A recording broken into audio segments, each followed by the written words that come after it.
meeting where God invites the beloved to arise and come with me, we will identify ways in which the growth of new seeds are shooting up around us, how we might nurture new Christian community, renewing our existing communities, and learn from one another across this Synod of Victoria and Tasmania.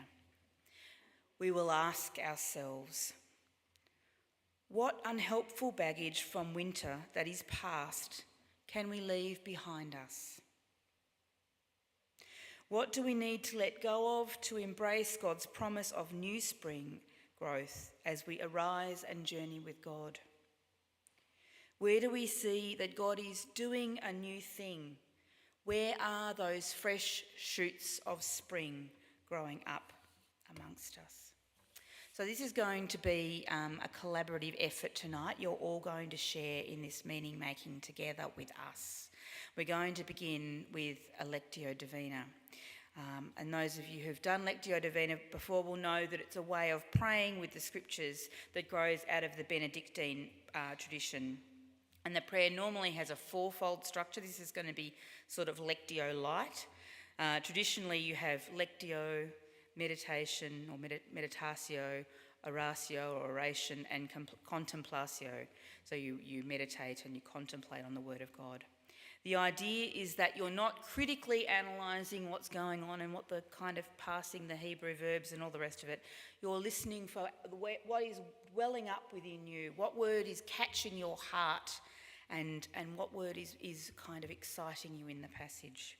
So I'm going to read it through slowly once, and then Sylvia is going to come up and read it through a second time. And as you listen to us, listen to the word that wells up within you. What catches your soul? What word from God is in this passage for you today?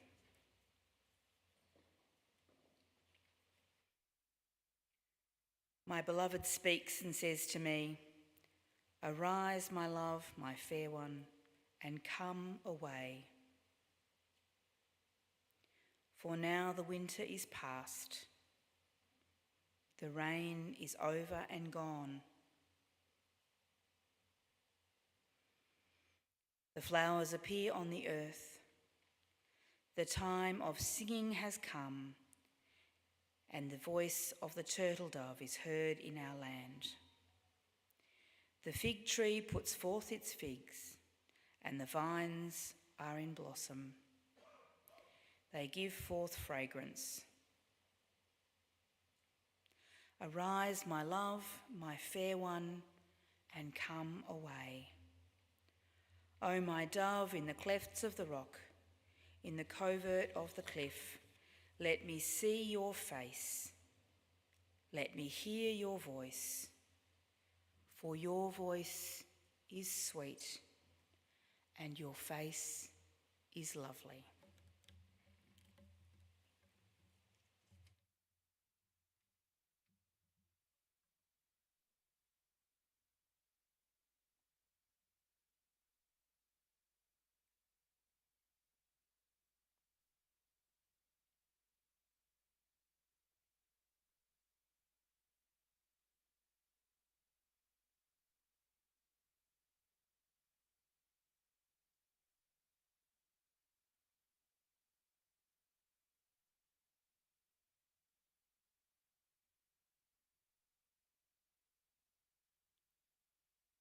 My beloved speaks and says to me, "Arise, my love, my fair one, and come away. For now the winter is past. The rain is over and gone. The flowers appear on the earth. The time of singing has come, and the voice of the turtle dove is heard in our land. The fig tree puts forth its figs, and the vines are in blossom. They give forth fragrance. Arise, my love, my fair one, and come away. O my dove, in the clefts of the rock, in the covert of the cliff, let me see your face. Let me hear your voice. For your voice is sweet, and your face is lovely.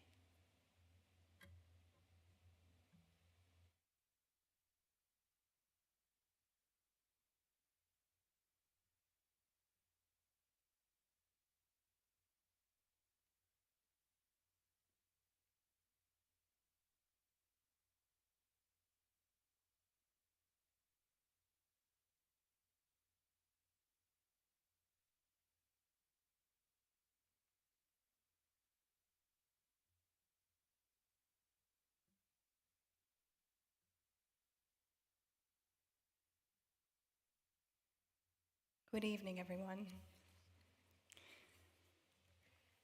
So we move now into a more wintry space. And the invitation is that this is a prayerful time, a time of lament, a time of letting go, a time of listening to the movement of the Spirit. And when we were talking about this evening, when we were planning this evening together, we felt that we could not speak of spring without acknowledging winter. We could not move too quickly into those signs of spring without acknowledging that wintry place. So this is the moment in which we hope we will offer a moment of release, lament, grief, to honor that place. What does the word winter mean for you? As you can probably hear by my accent, winter probably means something quite significant from a Canadian context. But for us, thinking deeply, what does that word in this context, in this conversation, mean for us as a church? Winter can conjure up feelings of cold and damp and gray skies, of tiredness, flatness, and even gloom. But it is also a time of stillness, of interiority and reflection. For many of us, we may have felt we've been in the winter of our church for some time, for years, generations even. There are stumbling blocks we continually bump up against, culturally, structurally, theologically, individually, collectively. There are things buried deep or maybe just below the surface, and they keep rearing themselves time and time again. And we know what they are. And some of them we might not even have words around for. There are the negative narratives we hear around us about the future of the church. There are the negative narratives we tell ourselves. Do we believe we can move beyond these things and break through into other ways of being and doing and living as friends of Jesus?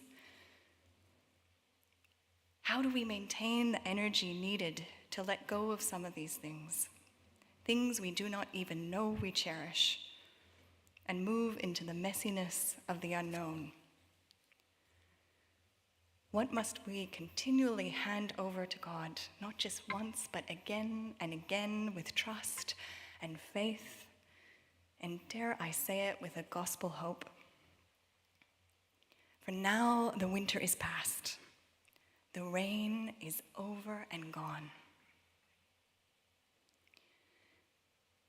If we are indeed to see the signs of spring in our church, we must also honor our grief, voice our fears, name the things that concern us deeply, the things that keep tripping us up. So here we will name those things in words or image. Here we will share what we wish to share. Here we will give them over to God, our collective confession, the beginnings of something emerging, moving towards repentance, to turning towards the light, and being able to see with eyes that can see the signs of spring. So a prayer. Loving God, we are loved and welcome just as we are. We acknowledge the things that are pressing down on us as a church, as your people, the things that may be holding us back. May you help us find the words, the images of what is of deep concern to us individually and in the communities we serve. May you enable us to step into your freedom. May you enable us to trust you afresh. May you give us the energy, the honesty, and the clarity we need. Amen. So now the invitation is that on your tables you will find some very unassuming little bits of paper, very unassuming. In a few moments, we'll have a chance to write or to draw an image on the paper to name the winter of our church for us, whatever that may be emerging for us at this time. Something might feel as though it's an old thing, and some might have just pushed us today in the discussions. Whatever that may be, the winter of our church in this time, there's the hope that we will name it, and in this time, the hope that we will let go. Now, after writing for a few moments, there will be an opportunity to share, if you wish, with the person next to you. You might want to share what you've written, or you might want to just reflect on the wintry time, or you might just want to sit quietly, whatever emerges for you. The key is to hold on to your paper. And then, after that time, I will call you back with a chime, with a prayer bowl chime, and we will together release the paper into the bowls in front of us, and it will dissolve before us. You will see what I mean when it happens. You might need to give it a little stir. But we had an original thought of a fire, that we could all bring our paper and let that burn, and we thought, ooh, OH&S safety measures might be a bit tricky. So this is our watery dissolving of those things and the moving towards in order to see those signs of spring. So in the next 5 minutes or so, to reflect and write, and I'll call you back.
And if you would like to share with the person next to you, even if you haven't quite finished, if you wish or if you prefer not to, just as you're moved to.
So I'll just call you back now, interrupt your discussion.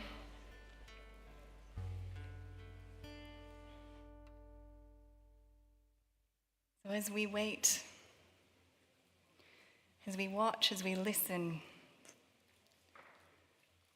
listening to the movement of the Spirit, and with the letting go of winter and the movement towards spring. So take your pieces of paper of whatever you've written in front of you, and we will together place them in the bowls of water. So let us place them now into a release. It might need a little shake. A stir. Feel free to use a marker. Another symbolic element.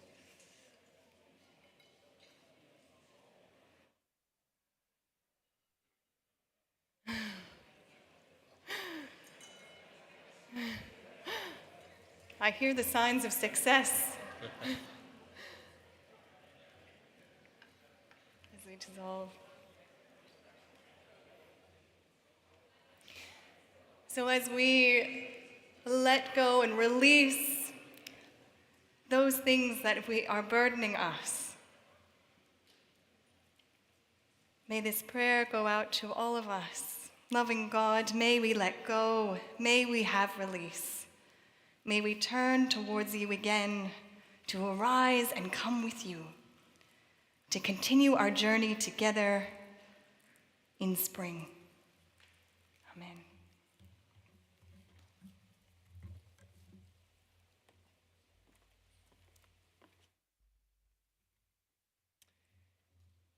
The invitation from the passage is to move from winter to spring.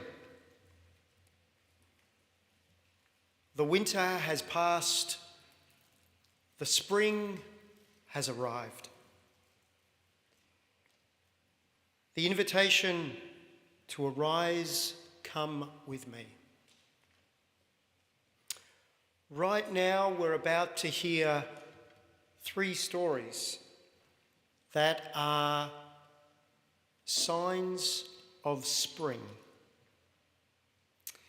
Then we will reflect upon those spring moments and how it undermines the winter narrative. We'll do this repetition twice. We will have 2 discussion times at the end, and we will draw those discussions back together as we sing the song, Tell a Story of Hope. And we'll do this collectively. So I invite you now, as I back away from the microphone, for everybody to join together and sing, Tell a Story of Hope.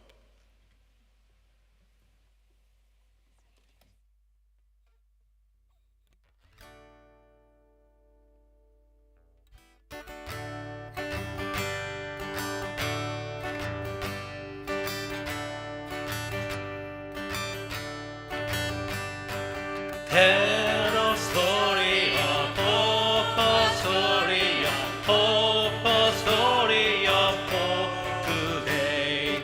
Jesus is the hope, the world always.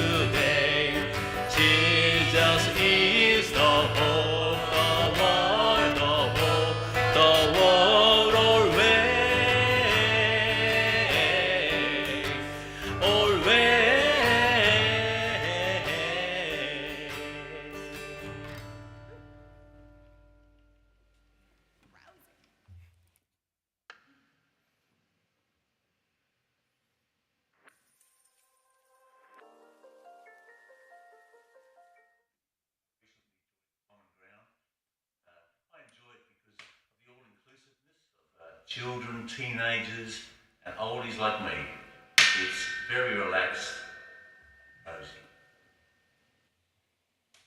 Hi. We joined Messy Church so we can do church as a family.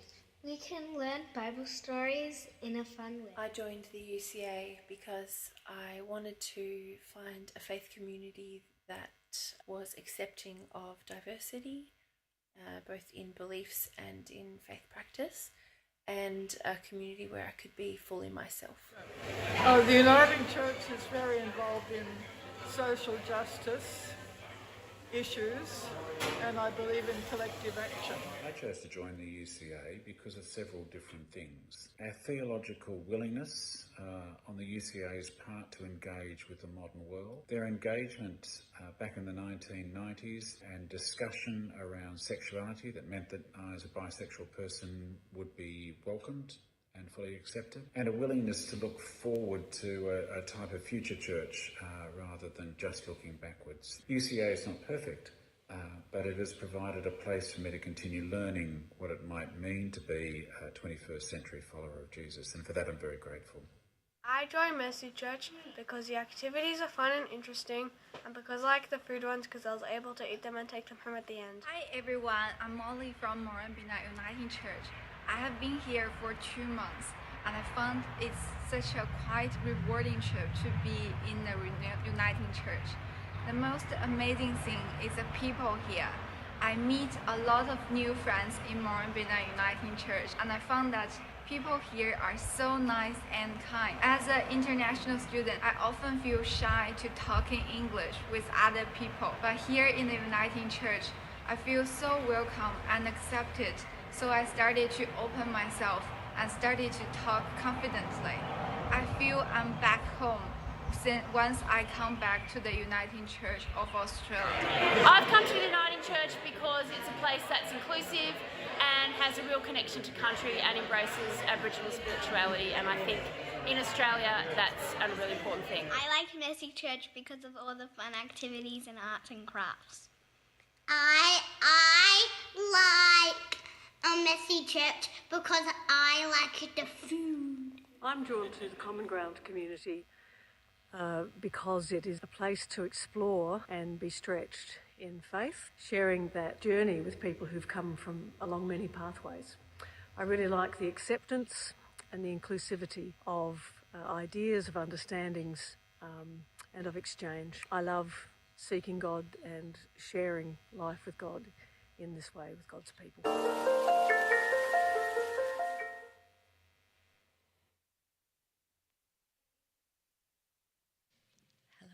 Let me take you to Stowport Uniting Church, part of the Burnie Regional Uniting Church. About 15 minutes out of Burnie, in the middle of nowhere, is a little gathering of buildings, a church and a community hall, with the long-closed local shop across the road. It's surrounded by paddocks and, of course, a footy oval. At church on a Sunday morning last year, there was an average of 6 to 8 who would gather for worship each fortnight.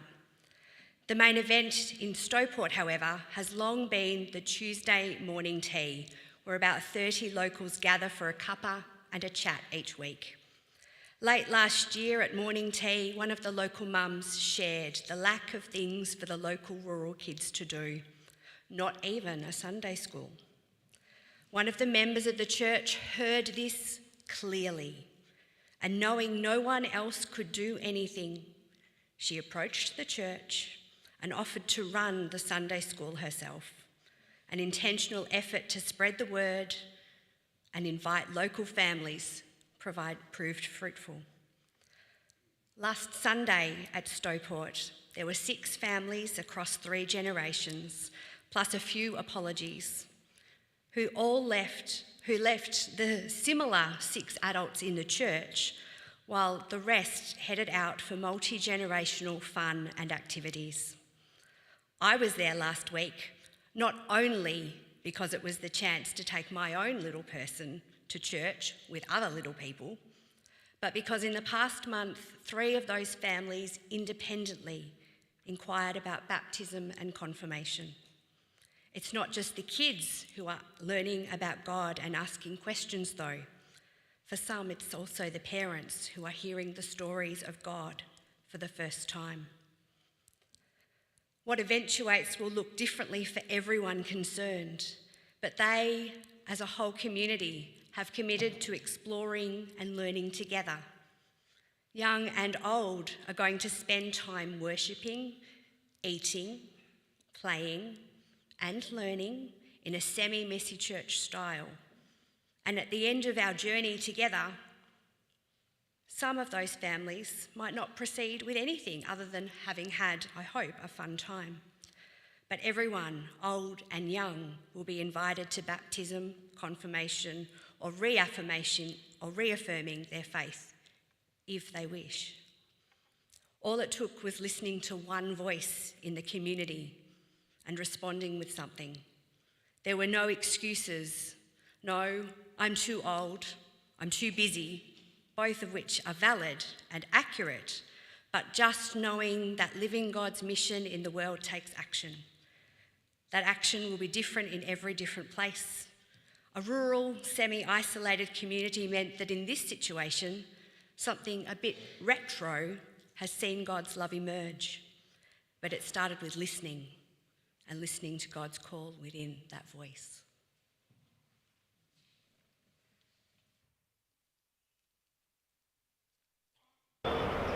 There is something new and exciting that is going on at Heathcote Uniting Church.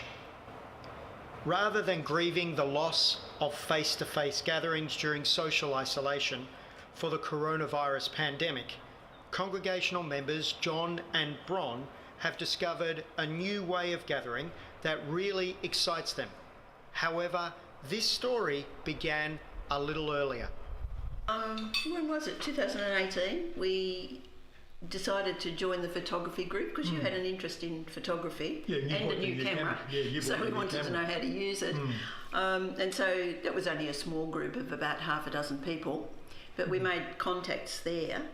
And then late in 2018, there was an advertisement on our local town crier, which is a Facebook page, asking for musicians to go to the brewery and sort of form a band there. And John just said he was interested. So we went down and we asked the guy what it was about, and he was very keen. And so we joined a little band which had about 5 or 6 people in it and played some Christmas music just before Christmas. And then that band continued for a while, and then it's formed into a big rock band with about 12 people when they're all there. And they've done some gigs down at the brewery, which have been pretty good. And that's given us contact with other people that we wouldn't normally have contact with. And we also joined a poetry night by accident at the same brewery, and that's been a really interesting thing, because with poetry you can say whatever you like and people can't tell you you're wrong. So I felt it's been able to give some Christian input in that way, and we've made new friends, haven't we?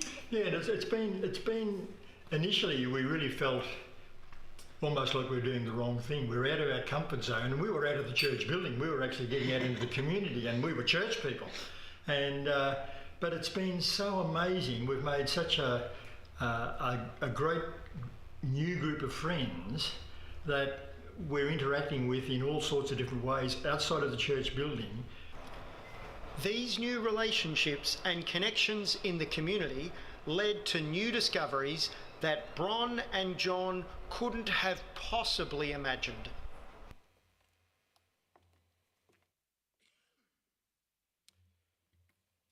Three stories that within them have signs of spring. So now for 3 minutes we invite you just within your table to ponder these questions together. What are the spring moments in these stories? What are the signs of new possibilities for growth you see in these stories?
is how do these stories of spring undermine the winter narrative? How do these stories of new growth dissolve negative stories we tell ourselves as a church?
Mike.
If this couple could conduct worship from church over Facebook Live, what else could be possible from their beautiful property just outside of Heathcote?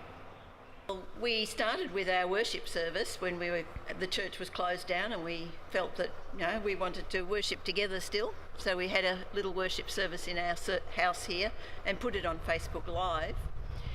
But being pre-Easter, I had some pre-Easter studies or reflections, and I felt why don't we just use the Facebook Live so that people can join in these reflections every day? They're only short.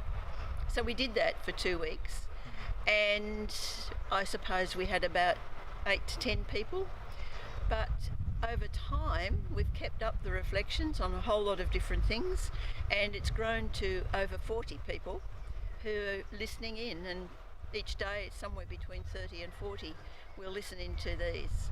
And we just feel it's been a wonderful way of reaching out to people, and obviously people have an interest perhaps who don't want to be part of the church, but they still want to hear about things of God. So that's been good. I think one of the interesting statistics is we've been doing it for 9 weeks, the daily reflections. We put them out 6 days a week, and in those 9 weeks we've had over 2,000 views of those videos from people not just from this community but further around Victoria and even up into New South Wales, who are people we know who want to be part of the group. And that's been quite exciting to see them join together, if you like, in our worship, even on Sunday, but the daily reflections as well. Okay, it's 30 or 40 people, but when you think of 2,000 views in 8 or 10 weeks, that's fairly amazing for a small group. It certainly opened our eyes to the possibilities of being church outside a building and being church online. We still interact with each other, and it's really quite exciting. It's been a steep learning curve. So well done to John and Bron, who have utilised the technology they have access to and provided discipleship content on platforms that people they connect with are able to easily access. John and Bron, thanks for showing us that experience is irrelevant when people have the will to learn, to implement and to adapt so that they learn new things.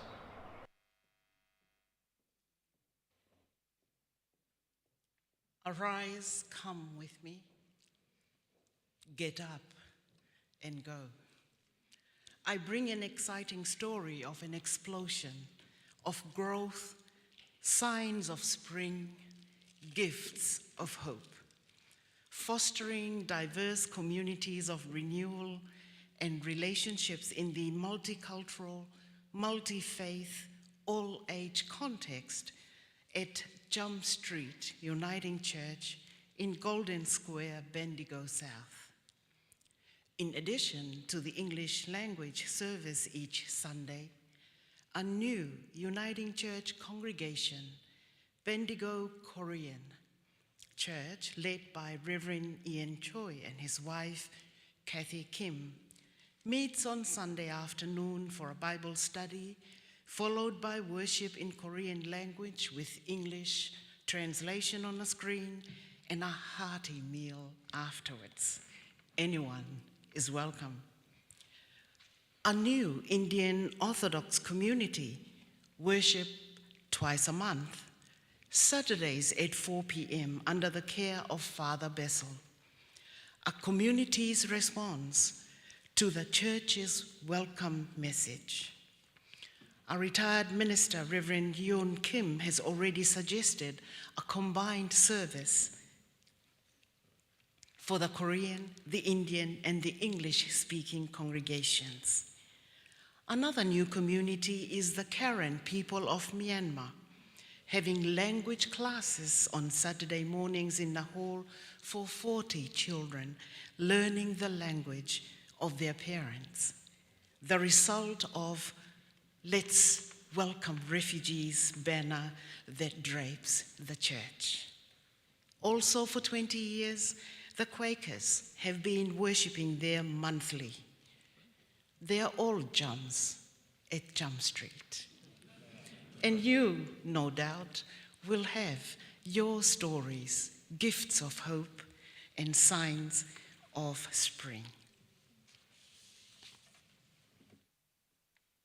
Welcome to Cornish College, 100 acres of bushland and wetland. This is Bunurong land, always was and always will be. We're committed to building relationship with the First Nations custodians. We listen to the land, but Cornish, we're guided by it. It shapes our curriculum, it shapes our values of sustainability and our eco-theology, our reconciliation action plan and our relationship building with local First Nations peoples. Chapels are held outside in our outside chapel and assembly space. We have chapel trails for our younger students. And this inspired our idea of a bush chapel for our Cornish community, plus anyone else who wanted to join in.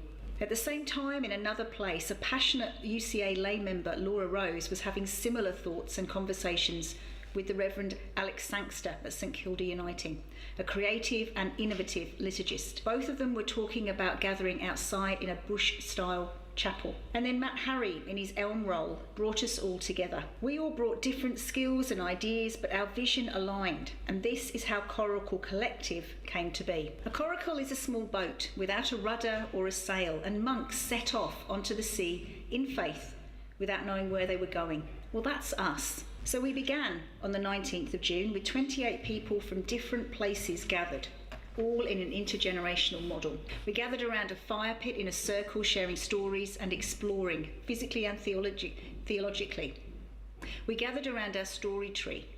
This was identified for us by an elder as 120 years old, our oldest tree on the property. And we had an acknowledgement of country using Bunurong language, which we've been given permission to use, led by a member of our Early Learning Centre community who's 4 years old. So we connected to God through creation and through each other.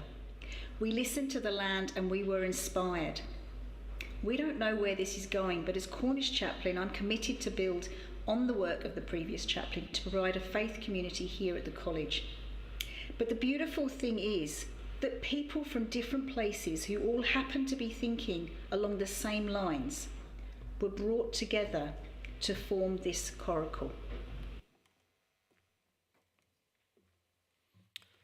Three more stories that contain signs of spring. So again, in your table groups, we invite you to explore these questions.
So you can continue discussing that if you haven't exhausted that conversation, or you can turn your attention to the second question. How does this story of spring undermine the winter narrative? How do these stories of new growth dissolve negative stories we tell ourselves as a church?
Thank you, Mike. Thank you, everybody.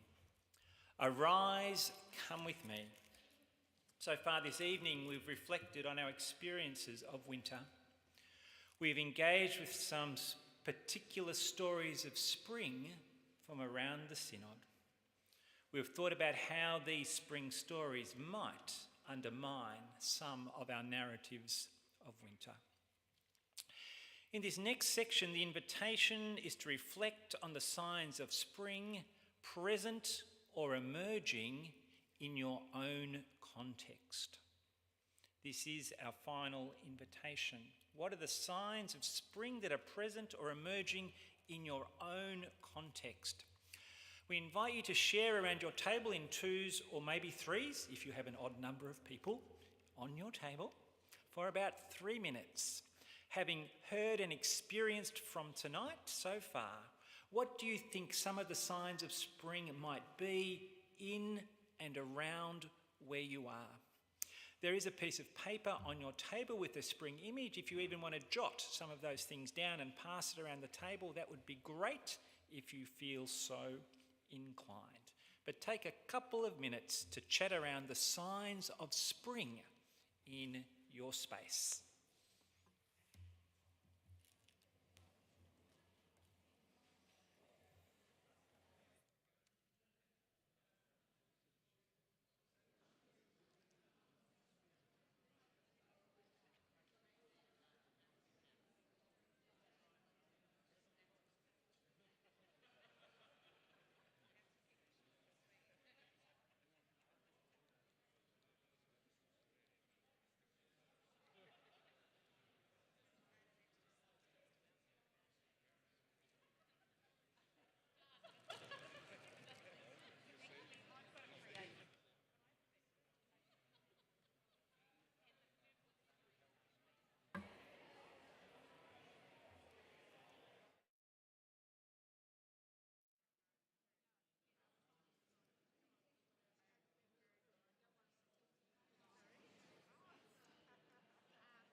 You to thank your conversation partner and give your attention back to the front here. Also want to invite you, on your table you should have one blue piece of crepe paper. I want to invite you now to take that piece of paper and unwind it so it goes around your entire table, if possible. Take your blue streamer, unwind it around your table, and the invitation now is to write on the piece of streamer in front of you an action you might take away from tonight back into your space. Unwind it and write on it an action or maybe a word that's come to you through our Lectio Divina that will be part of our collection of information this evening.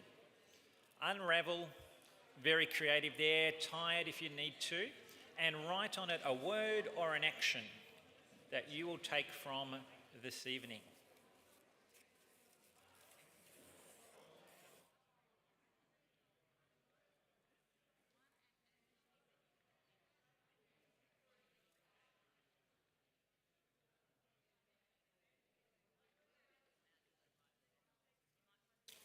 Oh, do we have a table down here that missed? No, they've got a streamer. That's good. Excellent.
We are going to gather all of this up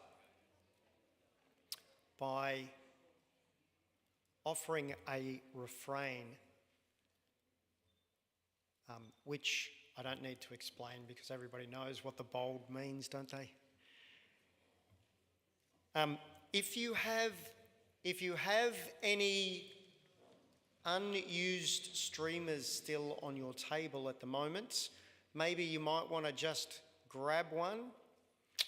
And the idea is for you to throw those streamers, not yet.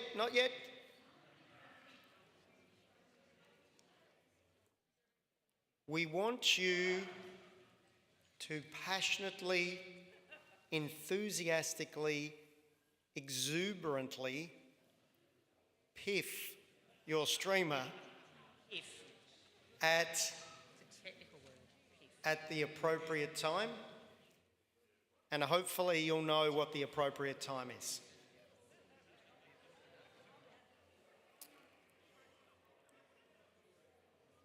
There will be multiple voices joining in, and as we say, you're invited to share in the words, "There is plenty enough."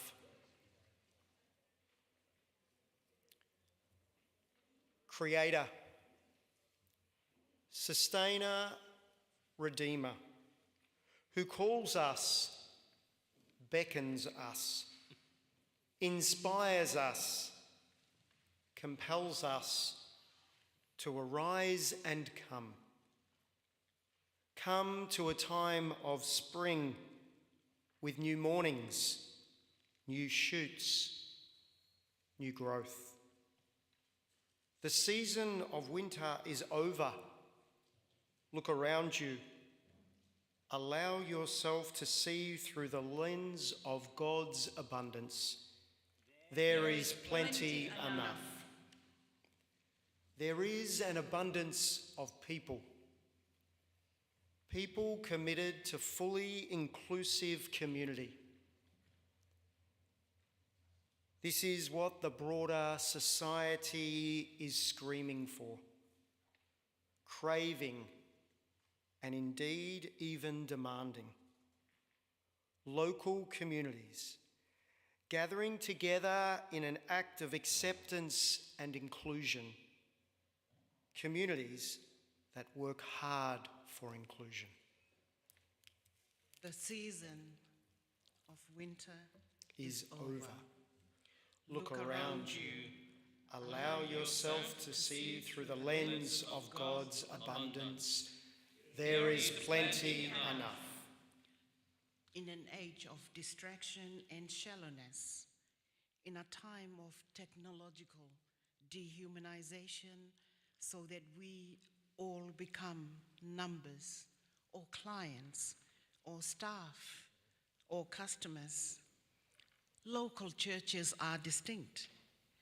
They are places where friends are present for them. Safe places where people are known by name, not by a number. Where no artificial human determination that could separate us, one from another, is acknowledged. Where people are understood and treated lovingly as children of God. The season of winter is over. Look around you. Allow yourself to see through the lens of God's abundance. There is plenty enough. There is an abundance of people. People working hard, planning, supporting, and advocating. Yes, even advocating the difficult work of speaking out against injustice. The psychologically demanding work of calling people to account. Asking, pleading, and campaigning for the value of people no matter who they are, especially refugees, people of diverse genders and sexualities, and the environment. For this, we are known within the broader community. The Uniting Church is known as the church that shows mercy The Uniting Church is known as the inclusive church. The Uniting Church is known as the active church. The season of winter is over. Look around you. Allow yourself to see through the lens of God's abundance. There is plenty and enough. There is an abundance of resources. Within so many communities, there is a uniting church presence. Dotted within the city streets, dwarfed by the cathedrals of commerce, sit large church buildings from which God is worshipped and hospitality is offered. By many seaside towns that swell in the heat and contract in the cool stand roofs and walls offering space from which God is worshipped and hospitality is offered. In regional country towns, strategically structured stones and wood echo stories of awe and inspiration in which God will continue to be worshipped and hospitality will be offered. Along a narrow road within the vast expanse of a field, a small building with a cross on the top remains in place where the district gathers together to break bread and say their prayers. Amongst the boxed homes of suburbia, brick buildings recognised as church property offer food relief for families struggling to make ends meet, within which God is also worshipped. The season of winter is over. Look around you. Allow yourself to see through the lens of God's abundance. There is plenty enough. There is abundance of great work already being done, uniting church schools, the agency uniting, and through local missional projects like op shops and food parcels, wonderful supportive work is being conducted. Efforts to help people to be the best version of themselves. Efforts to assist people to embrace who they are and how to assist them to experience love, joy, peace, patience, kindness, goodness, faithfulness, gentleness, and self-control. This results in there being a huge amount of goodwill within the wider community. The season of winter is over. Look around you. Allow yourself to see through the lens of God's abundance. There is plenty enough. This results in there being a huge amount of goodwill within the wider community, so much so that there are people who want to join in with this action. Local people come to uniting congregations and schools wanting to assist. Without being paid monetarily, thousands of people offer their time, talents, and resources for this vision of a better world that the UCA casts before people.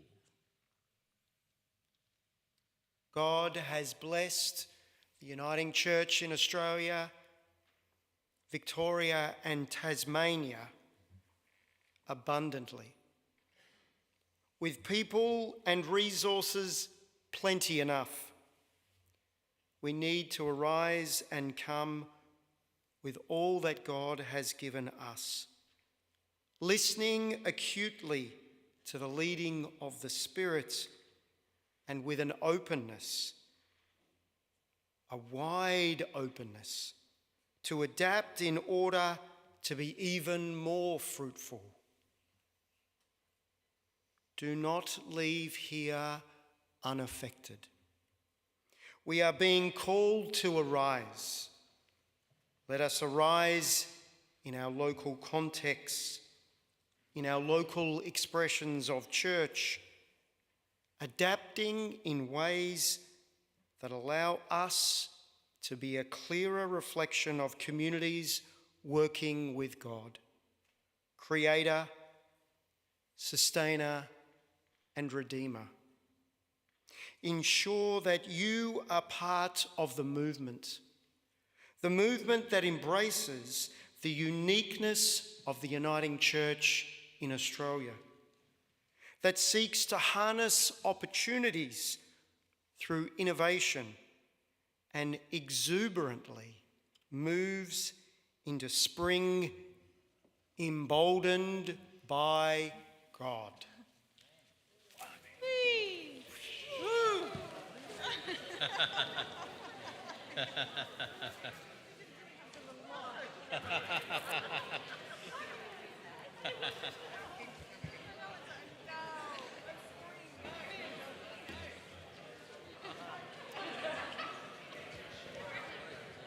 Members of Synod,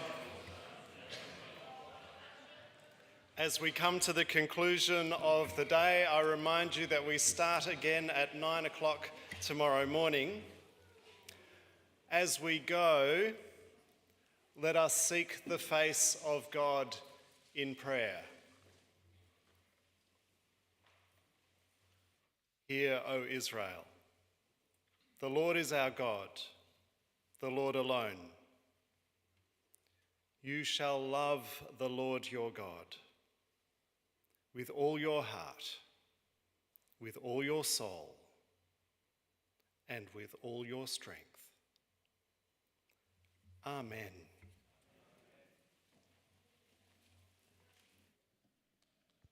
Members of Synod, just one quick announcement. A ring was found in the women's bathroom, so if you've lost a ring, then the business office has got that. So that person sleeps better tonight.